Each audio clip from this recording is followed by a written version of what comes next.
about how can you fix this problem or know how you can do that on your offline games app. So all you have to do, so you just click here on settings, click on it.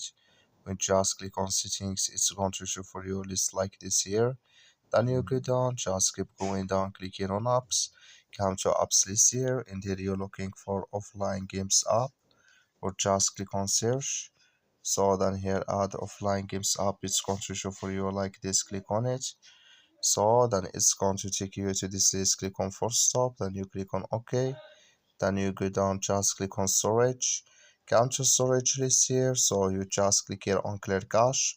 Then all you have to do, so you just go to your Play Store, click here on your Play Store here. So then you search here for offline games app, it's going to show for you like this. You will find here update, click on it, then it's going to work with you.